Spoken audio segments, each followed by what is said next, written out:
Hi, everyone, and welcome to our LCAW 2021 event on greening the recoveries, lessons drawn from the European Union, Ecuador, and Indonesia. We are going to wait and give it another minute to make sure that all attendees have joined us. So please bear with us another couple of minutes. Thank you.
All right, it seems like the number of participants is slowly stabilizing, so I think we're all good to go.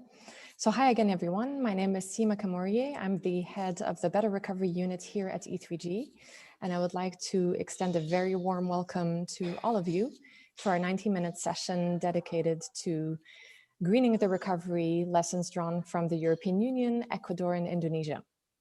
Since the beginning of this pandemic, we've heard quite a lot of talk about how this time would be different. In other words, that the opportunity of this unprecedented crisis would be seized to build a better future, with the fundamental understanding that the recovery and money spent this time around in 2021 especially should lock us into a climate safe path as opposed to out of it. As a result, we've heard the words green recovery quite a lot. We've seen it in G7 and G20 communiques. We've seen it in blog posts and opinion pieces authored by IMF Managing Director Kristalina Georgieva. We've also seen it in European agreements on disbursements of recovery funds. But what does this actually translate into? What does this actually cover in terms of concrete realities? What are the concrete improvements and some of the concrete challenges that we can look to across geographies? What are the commonalities between these improvements and challenges? To understand this better, we've enlisted the help of 4 great panelists who are doing us the fantastic pleasure of being with us today. So we are joined today by Matteo Leonardi, who is the co-founder of Italian climate change think tank ECCO. Italy has the G20 presidency this year. It also has a prime minister who was in the driving seat at the moment where another crisis took place and is presumably used to taking political quantum leaps when needed. So we will take a look at how Italy is leading the way potentially in Europe in driving a green recovery or not. We also have the great pleasure of being joined today by Luis Fierro. Luis, thank you so much for being with us today. Luis is joining us from Ecuador. It's quite early there. Luis is Vice Minister of Economy at the Ecuadorian Ministry of Economy and Finance. At the other end of the time zone spectrum, we have Guntur Sutiono. Thank you so much for being with us today, Guntur. Guntur is Indonesia country lead for Climate Works Australia.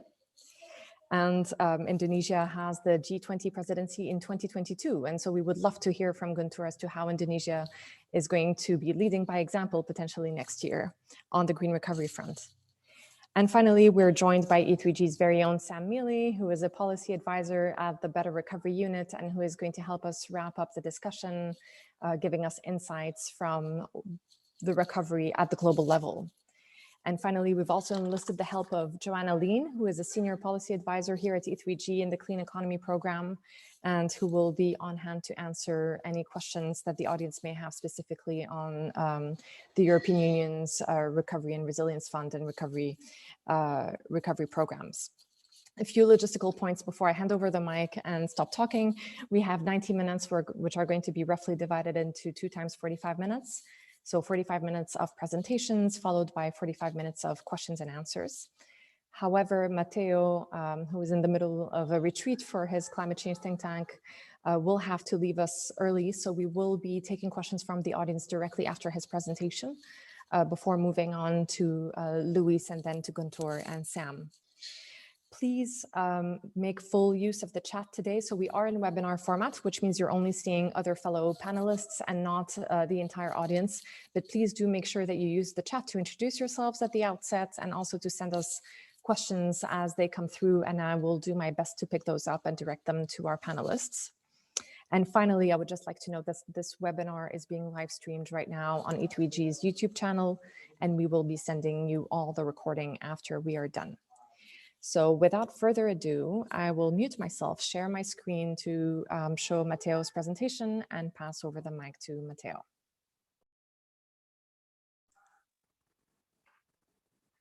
Yes, good afternoon, everybody. This is Matteo Leonardi, and I do have a short presentation just to introduce the Italian recovery plan.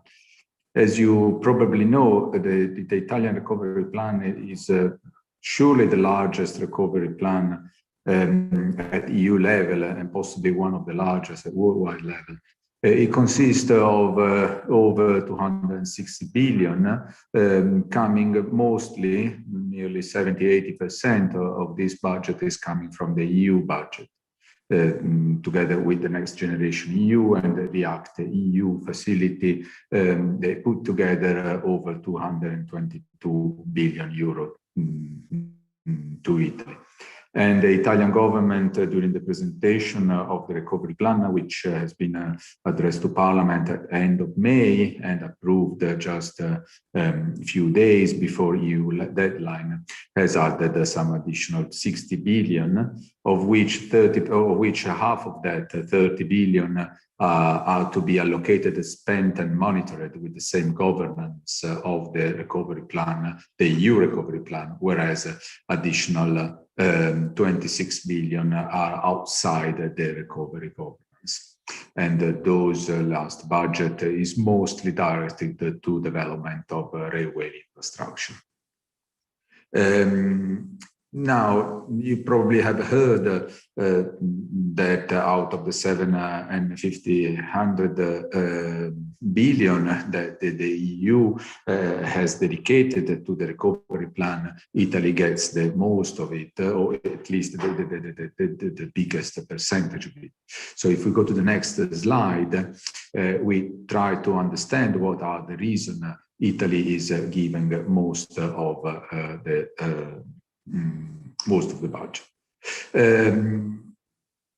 The impact of COVID and the crisis, the following crisis of COVID, has been particularly severe in Italy, with a reduction of GDP, which was expected above 10%, but which has been calculated at nearly 9% in 2020, on 2019, of course, well above the EU average of estimated at some 6%. And the other economic scaring indicator is that the national debt surged to 160% by the end of 2021, as compared to the level of 130%, which already was posing a problem within the EU fiscal compact rules. So Italy, coming out of the COVID crisis, we have an incredible and probably unprecedented level of debt that has to be addressed. Not only the EU allocated the resources to Italy because of the COVID impact, but also in consideration of the weak economic performances in the pre-COVID period in the last 20 years. As you see from the slides, I have just reported some of the key economic performances of Italy in the last 20 years, which GDP rose only by 8% as compared to 30–40% of main the stronger EU countries such as Germany, France, and Spain. And one of the weakest indicator is surely the participation of investments to the national growth. Investments in the same period in the last 20 years just rose by 66% as compared to the double in other EU countries. And the public investment has even reduced its quota during the period from 14% to 12%. The last economic indicator that is worthy to mention is productivity. The GDP per work hour in Italy grew by 4% as compared to 22% in other key EU countries. So the amount of money that has been calculated and directed to Italy is not coming uniquely in consideration of the COVID impact, but also in consideration of the pre-COVID economic condition. And the social impact, of course, such bad economic performances has also impacted that the social indicators, and the poverty line rose by 3% to 7% in the last 20 years, the last 10 years, and is expected to reach nearly 10% by the end of this year. Other indicators, youth and women employment, considerably lower than the EU average, with the women employment stable around just a little above 50%. So when you do the assessment of the Italian recovery plan, you have to keep in mind not only the COVID impacts, but mostly the pre-COVID economic performances of Italian economy, which are also the key of the relation with the EU and the debate of national debt and the fiscal compact rules. We can go to the next slide that shows that within this context, Italy has been able to allocate nearly 40% of the total budget to projects that somehow are related to climate projects. Why do I say somehow? Because the budget that Italy has put together to present the recovery plan to the EU Commission is surely compliant with Annex 6 of EU regulation, listing the project that can be accepted as climate projects. And Italy has put forward a plan with 40%. 40% in 6 dimensions, 6 missions, as they are called within the recovery plan. A small participation in the climate budget coming from this digitalization, innovation, and competitiveness. The biggest part of the climate budget coming from the green revolution and ecological transition, where the money are allocated in 4 main activities: development of renewables, development of the green hydrogen processes, some resources to local transports, and some resources to energy efficiency. Almost 25% of each of these those submission out of the total budget. Then we have a big contribution to the climate budget coming from infrastructure of sustainable mobility. And those infrastructure are, I could say, uniquely the strengthening or the new development of railway infrastructure, with particularly relevance of the high-speed infrastructure. We do have also some contribution of the climate budget coming from research and education. This not only includes financing of education and research costs, but also investment for the refurbishment of the buildings, which means schools, kindergartens, university, and so on. So this is those are the 6 missions out of which comes the 40% of projects that can be classified as climate in the climate budget according to the rules defined by Annex 6 of EU regulation.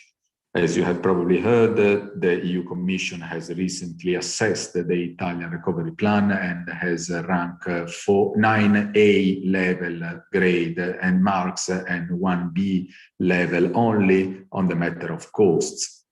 But overall, the EU Commission has approved with good marks the Italian proposal. If we go to the next slide, we see the climate perspective from another point of view. So here we have said, is the Italian recovery plan compliant? So with accountancy approach, the projects that are listed in the Italian recovery plan are respecting the Annex 6 of EU regulation. But if we have a wider evaluation on the effectiveness and on the transformative level of the projects that are included in the recovery plan in relation to climate, the assessment is not as climate favorable as the list of projects is. So this is to say that the sum of projects does not make a strategy. Even if you direct a lot of projects in areas that are close and related to climate, that does not mean that the recovery plan does correspond to the expectation that we had prior to the COVID crisis from the declaration of the Green Deal. So the amount of money has been directed to the economy, has been directed to the emergency issues coming from COVID, has been directed to historical and structural weaknesses of the Italian economics, and has been done in respect of the climate principle.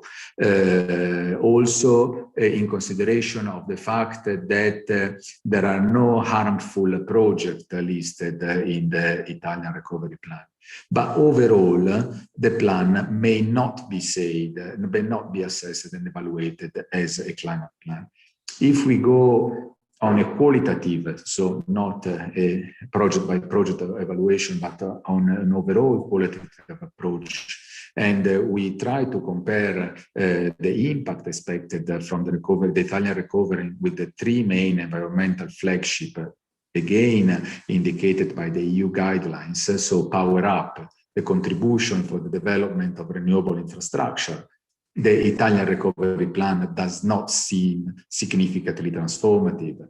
It gives only 4 gigawatt of new capacity as compared to in the whole period of extension up to 2026, whereas Italy, in order to meet its decarbonization target and the renewable penetration of renewables in the electricity sector, needs to develop at least 7,000 gigawatts per year. So the recovery plan does not contribute significantly in the development of renewable capacity. It's true that the renewables should be competitive in the markets, and you don't necessarily need to finance and give public support, but still we don't see an alignment of the recovery with the overall climate target in a strategic manner. The same can be said in energy efficiency. Energy efficiency collects a big amount of budget. I think we are in between around 15 billion euros, but the mechanism that those resources are distributed to the final beneficiaries are mechanisms that were existing before, and it is an eco-bonus design that is not very efficient in climate impact. This is to say, those are money directed to energy efficiency, but not within an overall energy efficiency strategy, which is aligned and compliant with the long-term climate target. And the same can be said in the transport sector. So the third flagship, recharge electric mobility and infrastructure. This is to say, Italy is spending 20 billion in development of new railway infrastructure, especially high speed, and additional budget is going to local mobility.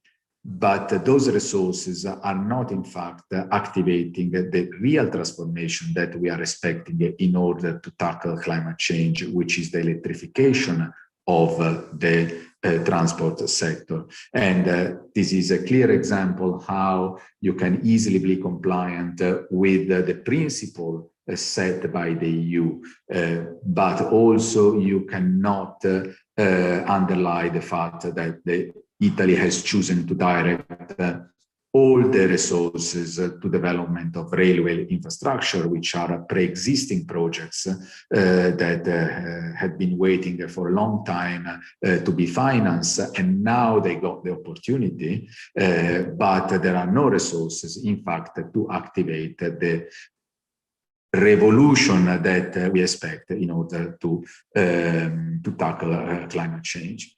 So I think this is the sum up of the presentation. Is Italy has, and we can go to the last slide. I think I am keeping the time, hopefully. The Italian plan is fully compliant with the EU regulation. Italy does not direct any resources to environmental harmful project, and respect the principle of 37% of budget allocated to climate-related project. Italy has also addressed all the EU semester recommendations that were asked in order to access next generation EU budget that are not easy reforms. It is a proposal for a reform for the fiscal system, a reform for the justice system, a reform for the effectiveness of the public administration, and for additional competitiveness of market. But this is to say that Italy has been able to focus on other priority rather than climate, that has been able to respect the rules, but the timing of imposed by the mechanism, by Next Generation EU, has not been easily compatible with the need of strategies that you need to have in place in order to effectively direct economic resources to those sectors that are really transformative for the climate revolution. And this has not been possible. This will likely be improved during the next 5 years. This maybe open up also a space to consider if the plan can be modified or at least adjusted to the climate priorities, which are also changing. One of the key issues is that the recovery plan has been prepared on a national energy and climate plan, which still is based on the 40% climate target and does not include already the 55% increase, which is requested by the EU itself. So there are those alignments that in the limited time and in the major complexity of an Italian economy, plus the COVID crisis, have not really given the coincidence of the recovery plan with the Green Recovery Plan.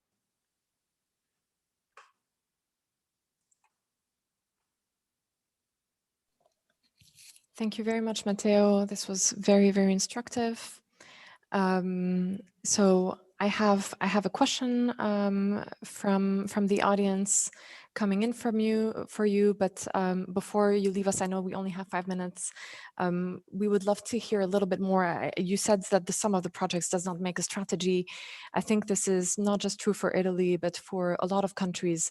I would love it if you could help us unpack this a little bit. So why is it so difficult to connect the short-term spending, even when it's that significant, even when there is such a political will and such ambition on Italy's end? We've seen how significant the size of this Italian recovery package is.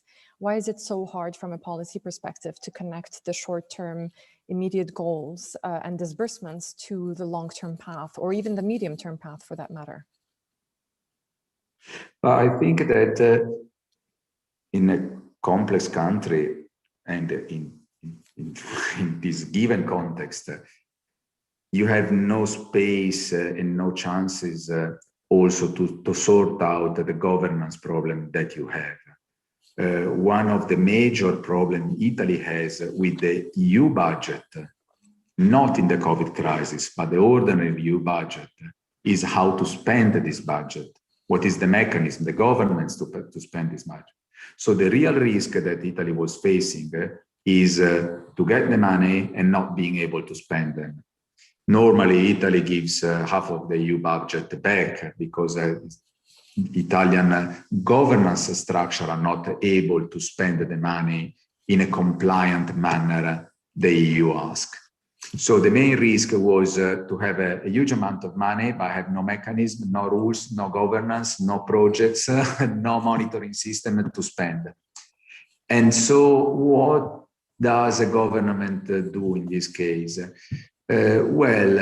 Maybe the projects where you direct the money are existing projects, are projects that are very close to the policy machine, so big industries, maybe industries that are partially state-owned, that give you more confidence about the capacity to spend money. So you use existing programs, existing projects, existing priority that you have already identified. And meanwhile, we have the climate policy that is so fast that can be hardly followed by the ordinary government. Imagine during the COVID and imagine during a period of this amount of money jumping into your economy. Yes, that's that can be very, very easily understood. I think you only have 2 minutes left, if I'm not mistaken. Correct, Matteo? Okay, so very last question for you from the audience is, so a member of the audience would be interested to hear how Italy's recovery and obviously public finance status, that's the million-dollar question, of course, that everyone's wondering, is how is this going to play into Mario Draghi's positioning on the reform of the EU fiscal rules? Wow, I think it's a bit too early, but I think the debate is starting. We need to start from the assumption that Italy is coming out of the COVID crisis with 160% debt, and this is a fact. And that the reason Italy gets the most of the budget of Next Generation EU is because in the last 20 years, we had no growth. And maybe it's another fact that without debt, Italy and other EU economies are not able to grow. Now, there is the matter of the growth, but also there is the need of investment to finance climate solution. And I think if I don't know when this conversation can reach the EU agenda and the EU debate between the southern and the northern European countries. But I do hope and I would expect that the debate on the fiscal rule and the golden rule should focus on investment on climate, so that you cannot leave a country without the possibility to finance innovation. You cannot leave Italy and countries that are so much exposed to debt, not able to share the risk which are linked to transform the energy sectors, and this generated debts. This debt, in fact, should not be considered as a debt, because we all know that the impact of climate change are more costly than the resources that we are putting into the economy now in order to tackle climate change. So I do hope that this piece of the conversation can get away in EU very fast, and then that another conversation about the ordinary debt is also will also be addressed. I think I have the feeling it's a bit too early, and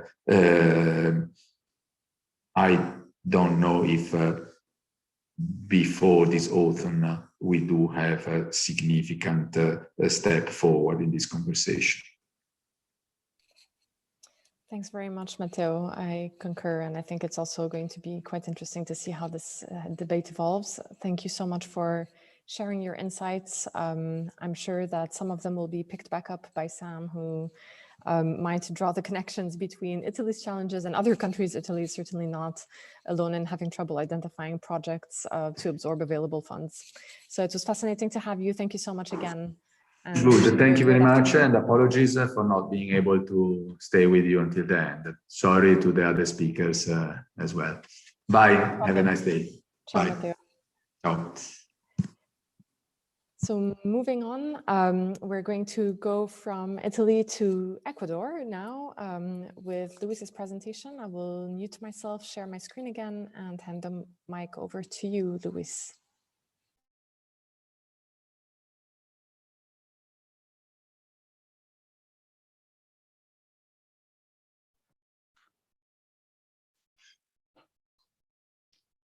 Yes, good afternoon, good morning on this side of the world. It's my pleasure to participate in this event as part of London Climate Action Week, and thank you to E3G for the invitation. If we can go to the next, please. Next. Ecuador suffered a very hard blow from the COVID pandemic. We had a drop in GDP of nearly 8%, which was the largest in the last 20 years at least. This was due to the COVID health emergency, the confinement, low domestic demand, and we also had a breakdown of the oil pipelines that transport crude oil. This affected, as you can imagine, the poverty indicators. It increased to 32.4%, about a 10% increase from before the pandemic. Also, adequate employment fell to 31.5%, which is the lowest it's been, and unemployment increased to 6.3%. So we had a very big impact, and we are expecting now a rebound between 2.8 and 3.4% due to the recovery of exports and of household spending. Next, please. In the external sector, we had an accumulation of reserves, mostly due to influx of multilateral funding. We had a non-oil trade balance that went from a structural deficit to a surplus, which was also the first time in several years. We had a good performance of some non-traditional exports, such as shrimp and mines. And we've had a depreciation of the real effective exchange rate, in part due to the fact that we've had deflation internally. Next, please.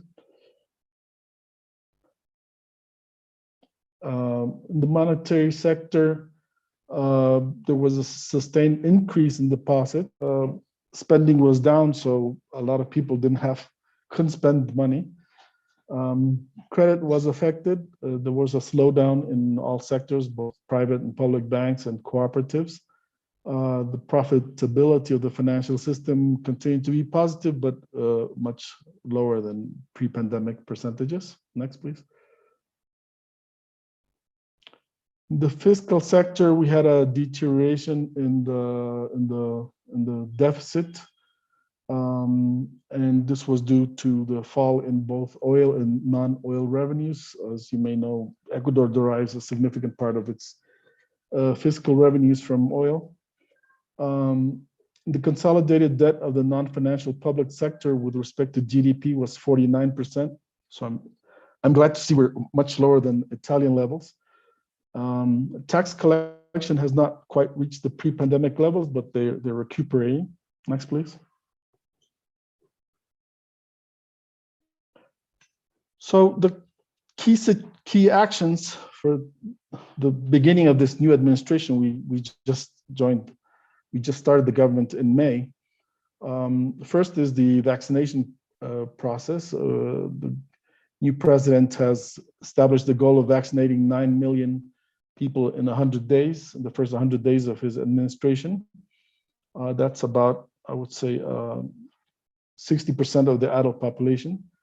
We need to recuperate employment, generate employment of quality, expand social protection coverage to the most vulnerable.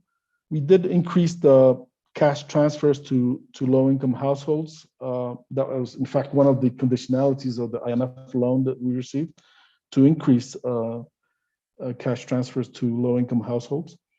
We're promoting more trade integration and investments, including trying to reach a free trade agreement with the Pacific Alliance, with the United States, with Mexico. And we are really pushing access to climate finance to foster a green recovery. Next, please. Next. So as a context, Ecuador ratified the Paris Agreement on climate change. If I can say parenthetically, I was, at the time of the Paris Agreement, I was an advisor for ILAC, which is a group of 8 Latin American countries. So I was the climate finance advisor for ILAC. So I was really glad that the Paris Agreement was reached. In 2018, Ecuador ratified the Agenda 2030 for Sustainable Development. 2019, Ecuador presented the nationally determined contribution to the UNFCCC and established through a decree that the NDC was a state-level policy. We had a commitment to decarbonization by 2050, and we're working on the formulation of a second NDC. The NDC incorporates efforts and commitments to reduce the national greenhouse gas emissions and adapt to the impact of climate change. Our NDC was formulated through a multi-stakeholder, multi-level participatory process. We have 5 main mitigation components: energy, waste, industrial processes, agriculture, land use change, and forestry. As you may know, we have rainforests in Ecuador, so we're doing an effort to reduce deforestation. In terms of adaptation, we have 6 priority sectors: natural heritage, strategic sectors, health, water heritage, human settlements, and food sovereignty. And our ministry, the Ministry of Economy and Finance, joined a coalition of finance ministers for climate action. We are, in fact, a founding member of this coalition, which supports a set of 6 common principles known as the Helsinki Principles, which promote the adoption of climate measures at the national level, especially through fiscal policy and public finance. Next. So we've had some progress in climate action. And when I say we, I mean Ecuador, since our government just started in May. But we have a national climate change strategy that was adopted. We had, as I mentioned, the first nationally determined contribution. We presented this year in February 2021, the National Climate Finance Strategy, which was a first for our country. We developed the implementation plan for the first NDC, and we have Ecuador's Zero Carbon Program initiative, also started in May. Next, please.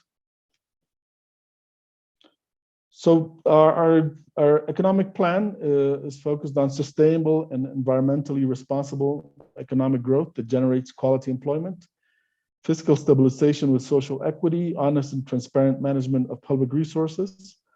On June, there was an executive decree that established sustainable development as a national priority. and in fact renamed what was the Ministry of Environment and Water, adding "and ecological transition." We seek to move toward the green recovery, respectful of nature, and the equitable distribution of resources. And this ecological transition to put in place mechanisms that guide the way towards a carbon neutral economy with a just and equitable transition. Next, please. How to promote these green economic recovery strategies and access to climate finance. Support the transition to low emission technologies, mobilize investments to boost priority sectors in the NDC, modify tax incentives and subsidies. Here, we had significant fossil fuel subsidies for diesel and gasoline. And in October 2019, there was a big political commotion when the government decided to withdraw them suddenly. But now we're in the process of a gradual phased reduction that will hopefully lead to their elimination by next year. We also want to undertake a cost-benefit analysis regarding the benefits of decarbonization. And we have this key coordination between the Ministry of Environment and Ecological Transition and our own Ministry of Economy and Finance. Next, please. We have support from the EuroClima program of the European Union. And I can say parenthetically here too that just before joining the Ministry of Economy and Finance, I was working with the EuroClima Plus program through the French Development Agency. So now I'm glad to be on the receiving end as a beneficiary country. Within the framework of the Economic Advisors Initiative of the NDC Partnership, we want to promote the Green Economic Recovery Program to rebuild better with low emissions and climate resilience through the preparation of a diagnosis and response to the COVID-19 pandemic. We've just hired the consultants that will perform this diagnosis of the economic impacts of COVID-19 on the economy and in prioritized sectors of climate change and implementation of the NDC. The strategy and implementation plan for the green economic recovery, which will allow the government to make more informed and solid decisions. And these strategic instruments will be the guide for the identification of concrete green recovery investment opportunities. Next, please.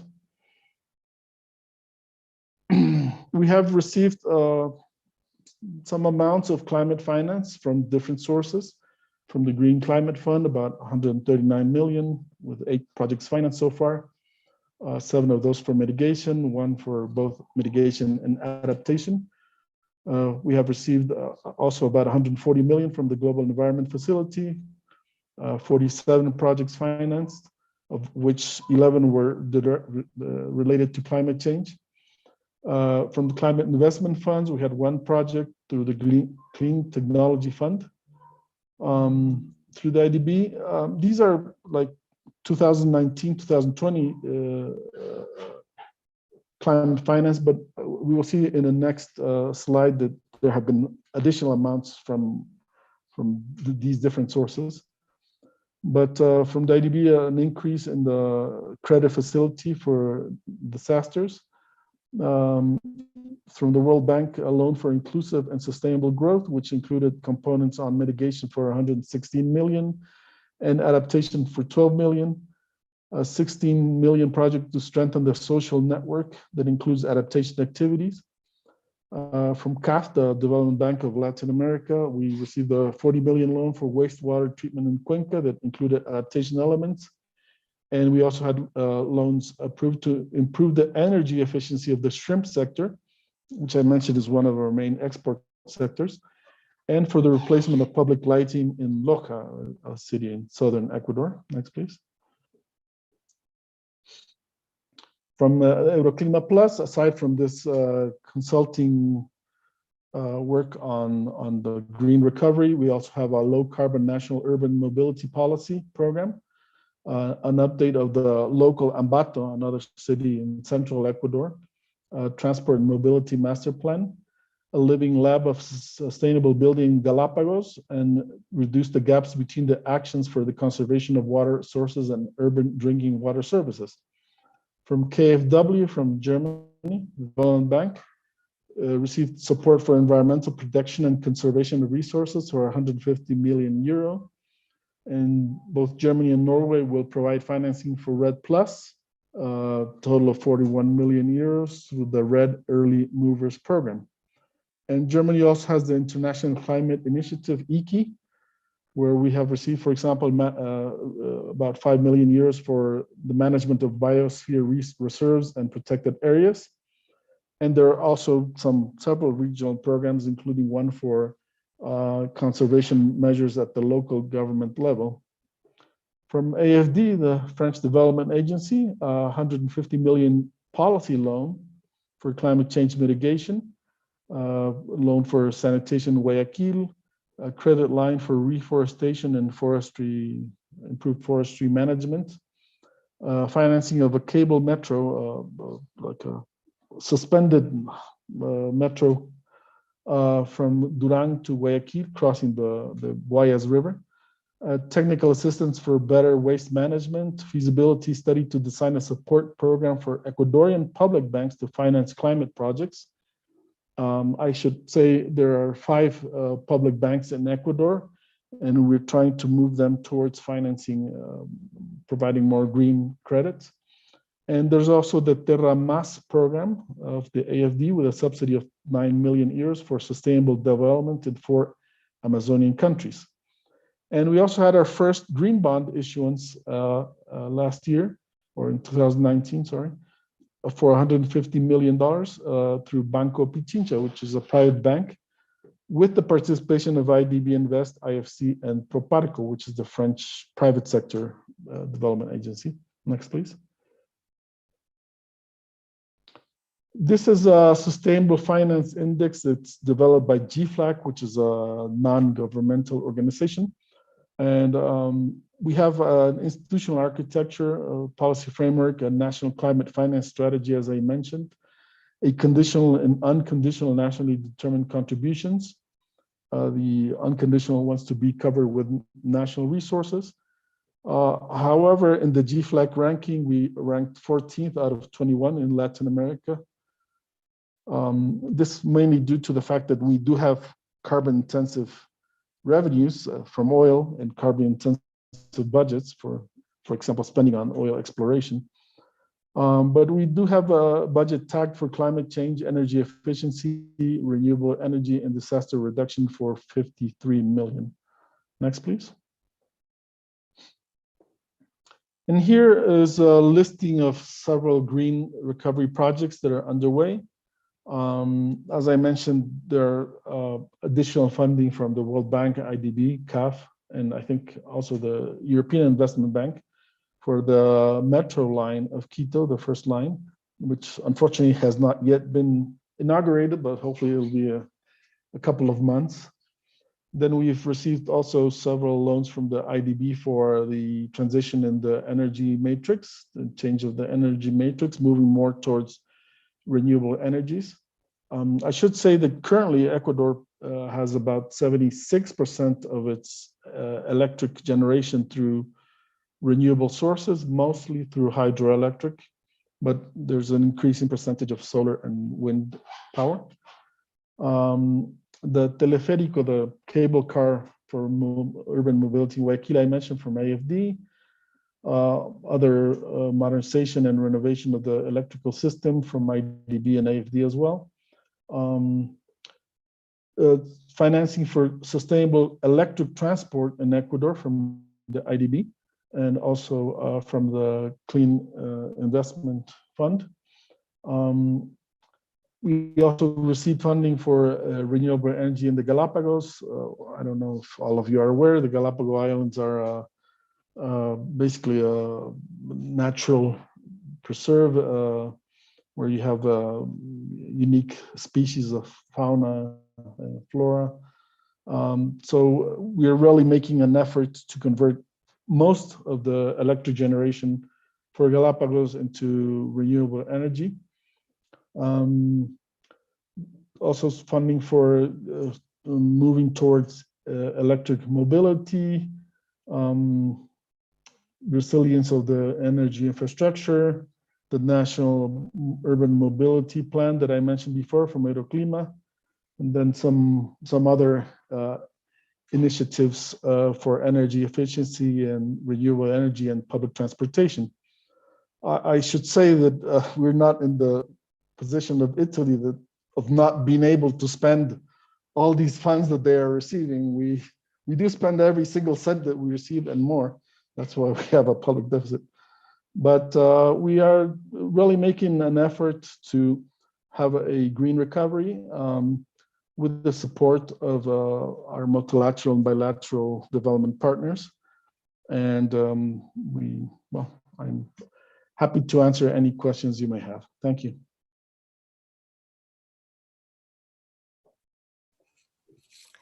Thank you, Luis, for the very informative presentation. Without further ado, we will go straight to Indonesia, and then we will take questions from the audience. So, Guntur, the floor is yours. Thank you, Sima. Good afternoon, good morning, Matteo, Luis, Sam, Johanna, and everyone in the audience. It's a great pleasure to meet you and to be here. I would like to thank E3G for inviting us to speak in this event. Apologies beforehand for not presenting in slides, but I will try my best to talk about my points. I'll start with speaking about political economy challenges facing green recovery in Indonesia. I would like to start with some general challenges, which can be summed up in two things. First, there is a simple general public perception around why green recovery and why not just a recovery. The notion that green is an addition, not a necessity, is still prevalent, including among the government officials.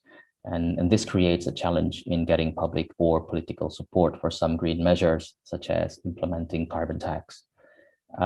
Second, there is a gap in analytical support related to green recovery. And to be specific, this is techno-economic analysis, including at sector or industry level, to understand what implementing green recovery looks like for the economy.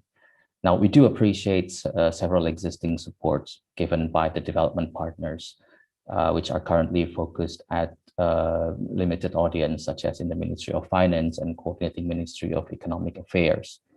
But the good news is there is a positive political push from the top with high-level political support and linked to Indonesia's international agenda setting. Now, I'll come back in more detail about this later. Now, those are the general challenges. And my second point is about the sector and its policies. And I would like to highlight finance and energy. In the finance sector, leading institutions such as the Ministry of Finance and the financial regulator have been championing green recovery and transition to sustainable finance practices. Now, there are positive news around tax reform. For example, there is a plan to implement a carbon tax in transportation, such as changing the vehicle tax to emission-based. Jakarta also have mandated emission standard test for vehicle annual registration fee, which you would be penalized for a higher fee when you fail to meet the standard. There is also a plan to reallocate fossil fuel subsidies to an earmark fuel tax for electric mobility ecosystem. Currently, for every liter of fuel, there is about 5% tax. And this is mostly unregulated or earmark and for governments free to use. And then, of course, the financial regulator is still pushing to roll out the green taxonomy. Now, the public perceptions, surprisingly, are generally positive. It's not so much about the tax or the green motivation, but because how these policies are communicated. We learn from several cases, for example, the plastic levy that we imposed a few years ago. So instead of using revenue generation or environmental motives in the narrative, the government uses simple term like exhaust tax. So imagine taxing the smoky exhaust pipe. That would create less controversy or backlash. But of course, there are some other some debates in other initiatives, but not necessarily because of the green reason. And then in the financial institutions itself in Indonesia are aware about the climate risk and the need to disclose it. They are fully aware that in the next 3-5 years, their practices will have to change towards more sustainability. And most importantly, they are aware of the capacity gap exists in order to meet the challenges. So the willingness is there, but apart from the capacity issue, they're also hoping for some tangible policies in this area, providing clear direction for them to implement internal policies or framework. In the energy sector, there is a positive response to Indonesia's net zero commitment. The energy sector even releases its own pathway to net zero, which interestingly receive scrutiny and its own critics, although we tend to see this as a positive attention. Government is also thinking with ideas under the energy transition mechanism, and that is, buying back a coal power plant in exchange for investment in renewables.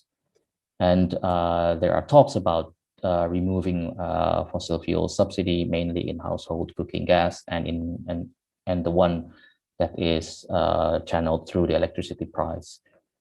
But the challenges remain the same. Coal lobby is pushing for technology such as carbon capture, utility and storage, and coal gasification, which would prolong the use of coal in Indonesia. There is also a long-awaited presidential regulation on renewable energy price, which is very much anticipated by the developers. And one of the biggest challenges is the hard-to-remove subsidies, such as the coal domestic market obligation, which simply makes the coal becomes even more competitive in the power sector. In the whole economy issue, the Ministry of Planning, Ministry of Environment and Forestry, and the coordinating Ministry of Maritime and Investment have been key in supporting green recovery and transition. Together with the Ministry of Finance, these ministries have been very pivotal in setting Indonesia's green recovery agenda in top-down manner. Following up the submission of Indonesia's long-term strategy by the Ministry of Environment and Forestry, in which Indonesia committed to net zero in 2070, the Ministry of Planning and coordinating Ministry of Maritime and Investment are working towards narrative of raising Indonesia's net zero ambition, possibly to 2060 or 2050, or even sooner to 2045, its scenarios, and what supports needed to achieve that. So by raising ambition, my example would be, can Indonesia move beyond decommissioning old coal power plants and move to retiring the newer ones, or even canceling those with power purchase agreement, but yet to be constructed? So all of these are very ambitious, but also would need technical and financial support. And these institutions are also looking at the possibility of synchronizing the agenda with the ASEAN member states. So the first target would be how to synchronize narrative in leading to COP26. What can ASEAN countries jointly announce there, as a shared ambition and a shared request for support. Second milestone would be the G20 meeting in Indonesia next year, where we hope to see tangible propositions from Indonesia. And this is something that the ministries that I mentioned before have also been working towards that proposition. The other possible agenda at the summit is Indonesia's progress and commitment around climate finance leadership. And then the third milestone is the ASEAN Summit 2023, which Indonesia will also host. And these are the momentum in which Indonesia is expected to at least update its green recovery and commitment, its net zero, and together with the indications of which area need support most. I stop my points there. Thank you very much, and over to you, Sima. Fantastic. Thank you for this very comprehensive tour of the Matarguntur. To wrap all of this up, I would love to turn to Sam now for him to share some of the global trends that he's taken away from his recent research work with the rest of E3G. Sam? Thanks very much, Seema. I'm really excited to be with you all here today to present some of the key findings from E3G's political economy mapping of the global financial ecosystem. And what I'd like to do is provide a few additional points in the global context in which the mapping took place, then give you an overview of the research that we carried out, and third, challenge some of our assumptions of recovery efforts across three main domains. So green recovery efforts in developed countries, solidarity for a global recovery, and green financial regulation. I hope everyone's playing recovery green bingo at this point. The words keep coming up. But so just a few words on context in which this research took place initially. So we're really seeing a volatile global recovery with major risk of divergences both within and between countries. The pandemic has exacerbated many pre-existing inequalities between richer and poorer countries, between men and women, between knowledge workers and frontline workers, just to name a few. We're seeing that richer countries with fiscal space have been mostly able to weather the economic storm by deficit and debt spending their way out of the pandemic, as Matteo alluded to earlier, and as the German finance minister Olaf Scholz was just quoted in the Financial Times this week as saying how fiscal expansion was absolutely essential to helping Germany weather the crisis. And we all know if the Germans say it's true, it must be true. But unfortunately, poorer countries are not afforded that luxury and are mired in the health, humanitarian and economic crisis caused by the pandemic. We've also seen that climate finance has reached record levels, yet still hasn't met the $100 billion a year pledge from the 2009 Copenhagen COP, and still falls well short of the trillions required for rapid decarbonization of our societies over coming years. So we know that fundamental transformation of the global financial system is required to shift these financial flows from carbon-intensive activities into more sustainable modes of production and consumption. And that's really why we as E3G wanted to carry out this political economy mapping exercise, to take stock of opportunities and challenges for systemic financial reform across 14 key countries and institutions, and really to try and better understand the politics behind fiscal and monetary policies and financial regulation, and better understand how domestic political dynamics on these issues play out in international institutions and settings. And so we took a mixed methods research approach, combining desktop research and interviews with over 100 key stakeholders from the policy world, academia, and civil society organizations to inform our analysis. We just published our interim report covering phase 1 of these mappings, and this will be supplemented with a slide deck of other in-country mappings that we worked on with local partners, including Gunter, who just spoke and led the research on the Indonesia research. And so based on this research, I'd like to make 3 main points on the global recovery. So number 1, recovery efforts in developed countries are prioritizing climate and are ambitious, but at the same time, their implementation is complex, politically contentious, and does not guarantee greenness. So while developed countries are deploying significant resources to tackle the pandemic, these fall well short of what's required and are hindered by domestic politics, as you can see with the political horse trading going on in the US over the infrastructure bill and some pushback against green spending and green regulations in France. The EU Wuppertal Institute's Green Recovery Tracker, which was carried out by our colleagues Johanna and Felix also on this meeting, has found that most EU countries are falling well below the 37% green spending floor mandated by the Commission. Arguably, what's more problematic is hinting at points that Matteo made earlier, a lack of capacity to actually use and disperse some of these funds. So we found that for other countries, in addition to Italy, there's a difficulty to spend funds and actually find green projects. This is partly due to a lack of consensus on what constitutes green economic activities. And this is also evidenced by the political hoo-ha around the EU's taxonomy on sustainable activities and the inclusion of gas as a transition fuel, amongst other things. We've also found across a number of countries that there's a lack of integrated economic and environmental expertise in the institutions controlling the disbursement of these funds. So both in finance ministries and in the Director General for Economic and Financial Affairs, DG ECFIN, within the European Commission. This is compounded by pressure to produce premature positive forecasting results by the Commission to basically say that the recovery spending is going to have a positive impact on the economy and have a positive systemic environmental impact, which we just don't know is the case at this stage. Furthermore, there's been no ambitious collective commitment or coordination between developed economies, for example, in the G7, on shared standards for what domestic recovery efforts should look like. And so we're thinking about things like green spending floors, public finance management tools, and green taxation.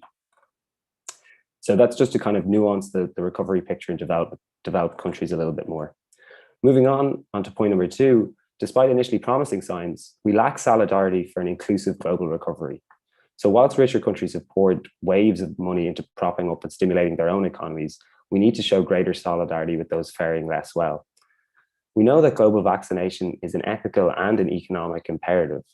ACT-A, a WHO vaccine coordinating initiative, estimates it needs around $66 billion to vaccinate everyone in the world's 92 poorest countries, whilst the IMF estimates that the cumulative gain from global vaccination will be almost $9 trillion by 2025, with 3.6 trillion going to the advanced economies, making it possibly the highest return in public investment ever.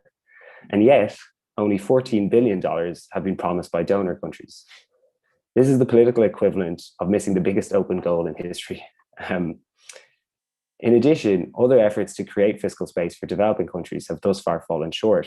The debt service suspension initiative does not go far enough and has in some cases penalized countries for joining by giving them riskier ratings from credit rating agencies.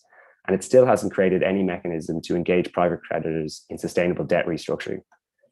The IMF's allocation of 650 billion of special drawing rights represents a welcome liquidity drop to developing countries, but that's what it is, a drop in the ocean of the trillions required, and their reallocation is still incredibly contentious and needs US congressional approval. Thirdly, just to talk a little bit about greening financial regulation, we found that it's not just the purview of developed countries, which is sometimes a view that's bandied around, particularly in the West. I'll give you a quick update on systemic reforms necessary for climate safety. We're seeing some progress in this area. Many central banks are integrating climate risks into micro and macro prudential supervision, but with the exception of the People's Bank of China, few central banks are actually looking at things like collateral frameworks and credit steering, which is going to be necessary for the next phase of decarbonization. As we've kind of alluded to through some of the speakers and earlier in my comments, there's significant risk of regulatory fragmentation and arbitrage with taxonomies, given so many countries and jurisdictions are developing in their own, and there's little coordinated work on aligning them. And whilst there have been improvements in coordination of international tax issues, as demonstrated by the recent G7 minimum tax floor for corporates, there's potentially lots of controversy around carbon border adjustment mechanisms. We'll see the EU proposal probably in the next month or two, so it'll be interesting to see what happens there. But just the main point I wanted to make within this space is that this really is also being developed in lots of developing and emerging countries. So we're seeing, for example, in Brazil, where we receive a lot of negative environmental news, as shown by Bolsonaro's slashing of the Environment Ministry's budget, plus support for deforestation and a lot of other issues, that there's actually interesting coalitions of actors and champions of green recovery.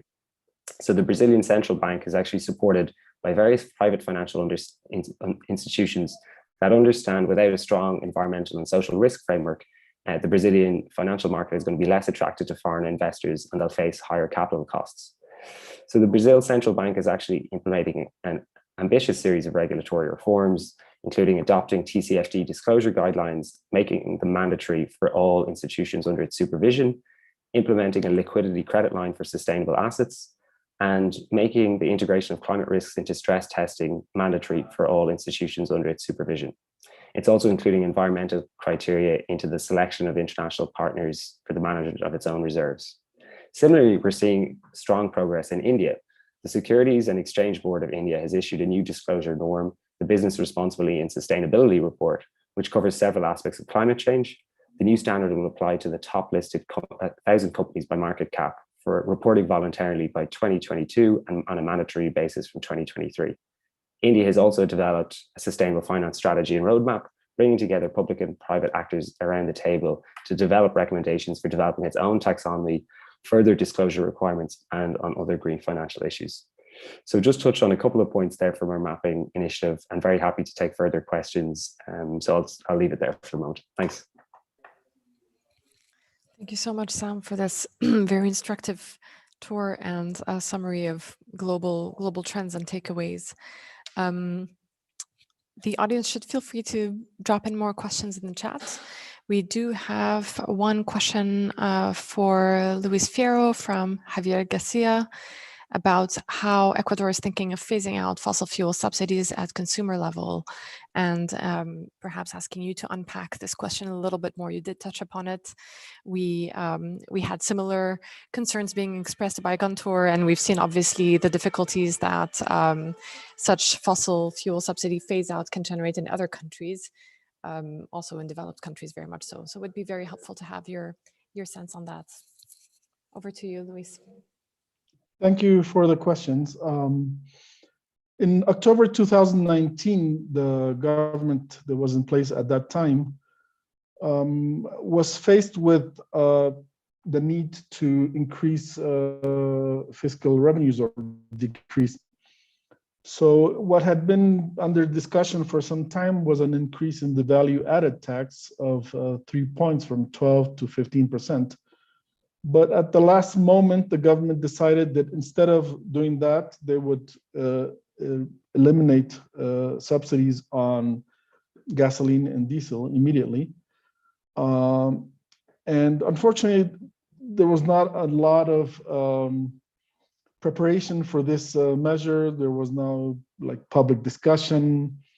There was a compensation mechanism that would provide an additional amount. We have what's called the Human Development Bond, which is basically a cash transfer that goes to low-income families of $50 per month, and the proposal was to increase that to $65, which the impact on a low-income household of the elimination of the subsidies would have been about $15 or less per month. As the person who asked the questions, Javier, mentions, it's a very regressive subsidy. Most of the benefit goes to the higher income levels. And so I guess the government at that point thought that with this compensation mechanism, it would go ahead. Unfortunately, there was massive protests, especially led by the indigenous organizations. They caused mayhem. And unfortunately, I have to say some so-called environmental organizations in Ecuador were against the elimination of the subsidies on fossil fuels, which was very surprising to me as a climate change specialist. But in any case, the government at that point had to withdraw the measure. But then some months afterwards, they started a gradual process of what's called the band, a mechanism whereby the prices can adjust 5% per month. And at that moment, when that measure was adopted, in fact, oil prices and fuel prices had dropped significantly because of the pandemic. So in the first few months, prices, in fact, started to go down. But since then, of course, the price had been going up at a rate of 5% per month. Later, the one for diesel, which is used especially for transportation, was reduced to 3% per month. Currently, the higher octane gasoline, what we call super in Ecuador, is without any subsidy at all. The medium octane gasolines, the subsidy has really decreased significantly. And what still has a bit of a subsidy is diesel. As I mentioned, that's used for both for public transportation and for cargo transportation. The new government has been meeting with the transportation sector to try to establish a mechanism to focalize, to make a subsidy that's targeted towards that sector, which in turn would reduce the impact on the consumers, which is what also is mentioned in the question by Javier. So if we provide, if we freeze the price for those specific sectors, then for example, the price of the bus fares would not increase, and the price for transportation of goods and services would also not increase.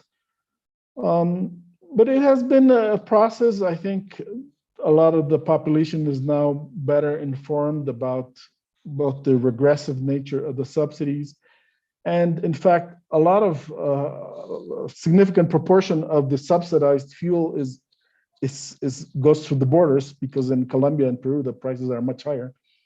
So by reducing the subsidy, we're also reducing this contraband. And of course, we know the terrible impact of greenhouse gas emissions from fossil fuels. So of course, it doesn't make any sense to subsidize them. So we will continue this process, and we'll try to implement a focalization scheme for public transportation and cargo transportation. But I guess the main lesson learned is that you have to do this through a very good process of explaining to the population the situation, the impact, how compensation measures will be taken, and do a very good job of having a dialogue with the population. Thanks, Luis. Yes, I believe that's also a lesson learned that was shared by Guntur when he was mentioning his plastic levy, the importance of general perception and comms. And I'm sure that the French government post-Gilets jaunes would not disagree with you. Another question from the audience for you, Luis, is about, and this is related, but generally speaking, we know that Ecuador is an oil revenue dependent country. So more generally speaking, what are the key steps that Ecuador is planning in moving away systemically, structurally from this revenue stream? Well, first, the dependency on oil revenue has been decreasing significantly over time as other sectors of the economy have grown, especially agriculture, services, industry. And also the government has launched efforts at improving tax collection. So the amount of income tax and that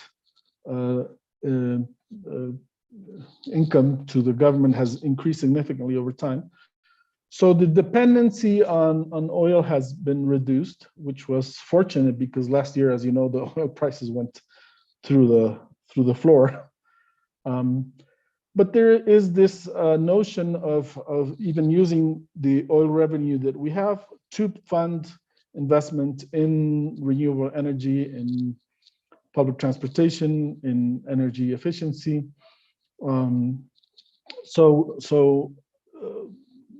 To invest the resources which are also finite and exhaustible from oil resources to more permanent and more climate-friendly investments. So as I said before, there has been a significant investment in hydroelectric capacity. We're having some trouble with some of the new hydroelectric stations. But as I said, they now provide the majority of our electricity. And we're also moving, as I said, to electric mobility. In Quito, we'll have the metro line. In Cuenca, a large city as well, we have a tramway. In Guayaquil, they have that suspended air cable, but also they're promoting electric buses. They're establishing I don't know how you translate electrolinera, an electric pumping station for the buses that will operate at night. So that will take advantage of the fact that at night there's less electric demand. And we are also fostering the adoption of electric vehicles in general, both for cargo and for taxis, for buses, etc. So in a sense, that will also at least have reduced the amount spent on fossil fuels.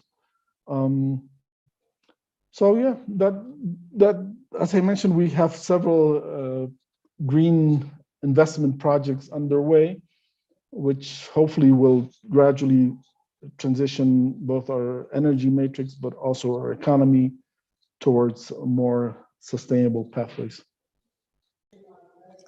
Thanks, Luis.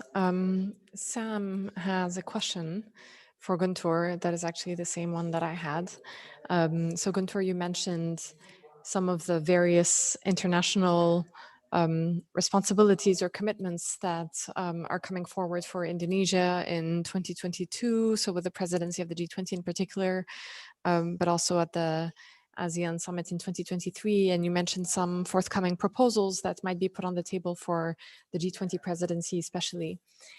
It would be great to hear from you on what some of these proposals should be and perhaps or might look like, and more generally to hear from you on what would be for Indonesia some of the key next steps in terms of policies, collaborations, political commitments that might be made to help accelerate and deepen the green transition.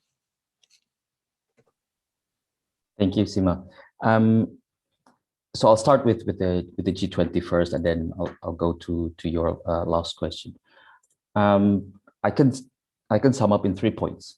So first, I think Indonesia need to give notions about higher ambitions in terms of net zero,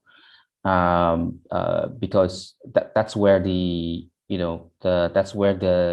sign or the signal that is attractive for the international supporters to provide support to Indonesia. So I think this is two sides, right?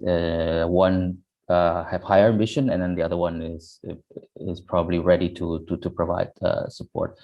The second thing is demonstrate tangible results in certain policy areas, and I would like to highlight this in particular in the finance sector. So we need to see some tangible results in there. More resources are needed to address key questions that research can answer. Robust quantification of the impact from the tax and green tax reforms. That's one example. And then, as I mentioned before, it's hard to find an excuse not to delay the green taxonomy, right? So it's been delayed for maybe a year, almost a year, and we need to roll out because the financial institutions understand and waiting for that. And then echoing Sam earlier, the financial regulator and Ministry of Finance really need to champion the mandate of implementation of the CFD recommendation, because we believe this will open a whole range of opportunities in terms of capacity building and also create a systemic change. And then I move to the last point. What are the possible agenda? One, I think the energy transition mechanism is very appealing. This is I think there is a general sense in Indonesia that we won't be what do you call that, defensive towards our dependency to coal. It's not about defending the coal in the mix, but more on what's needed to phase this out. That's number one. And then because then we can talk about the support, the technical support, the financial support required, and the discussion there is including the just transition, because phasing out coal will leave certain regions that is very coal dependent with a big question of how they would maintain their economic stability. Phasing out coal and move to a different industry will mean that these existing industries will move to another region. So that is the question. The other than the energy, we're actually seriously looking at some oceans solutions related to the oceans and blue carbon. So prior to G20, I think there is already a discussion with some international governments who are putting a lot of attention to oceans issues. So I think we are thinking that we will see the government of Indonesia unpack their proposition or possibly options in this area. So I think that's pretty much two things that come up. So immediately, so nature-based solutions in the oceans, blue carbon, energy transition mechanisms. That's topped up by tangible results in the financial sector, and then the overarching is the higher ambition. So that's that's about it. Thank you, Sim.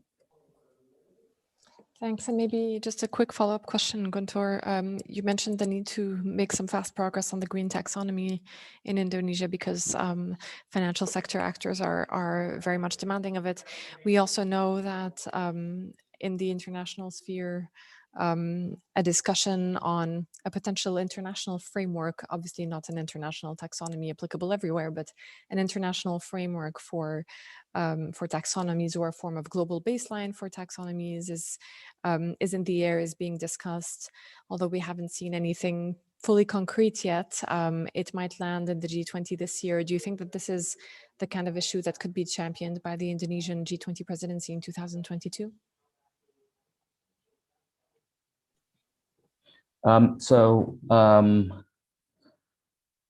Without speculating, I think the closest target for the financial regulator for taxonomy is COP26. So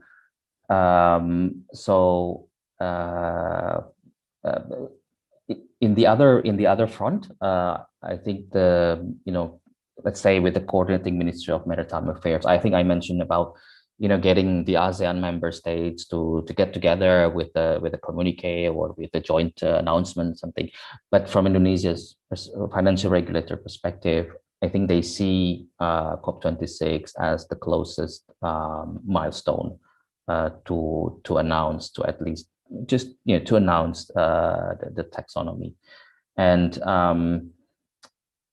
in the private players, private actors, the situation is we have some of the largest banks in Indonesia, and they have the capacity to absorb, to learn, to develop their capacity.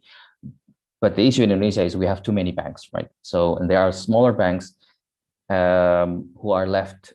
For them, the two things, right? One, we will wait for the larger banks to initiate, to enroll these policies, and we will tag along.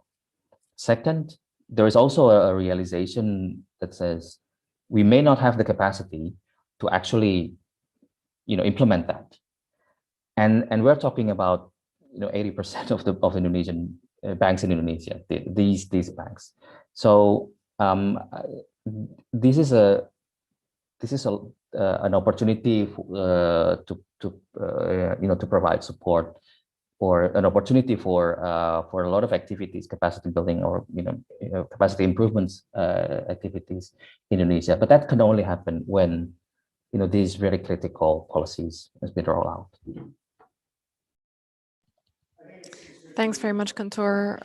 We're practically at the hour. I just wanted to summarize my key takeaways from this in terms of key challenges shared and priorities across geographies and globally. I think number one is all participants spoke to the importance of good governance and capacity building within the official sector.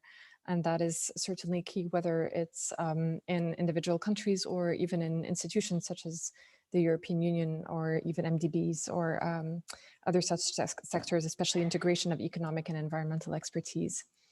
Number two, in terms of lesson learned, is the need to manage sectoral interests and transitions and dependencies with a progressive plan that is solid in the short and the medium term. And related to that, the last lesson learned, I think that everyone agrees on, is the importance of communication and including the population in the move towards greener economies, greener societies, and greener systems. I'd like to thank all of you for joining us today. Panelists, thanks again for your time and for the seamless preparation. And thanks so much for the audience for thoughtful questions and for being with us this afternoon. Have a great afternoon, everyone, and hope we will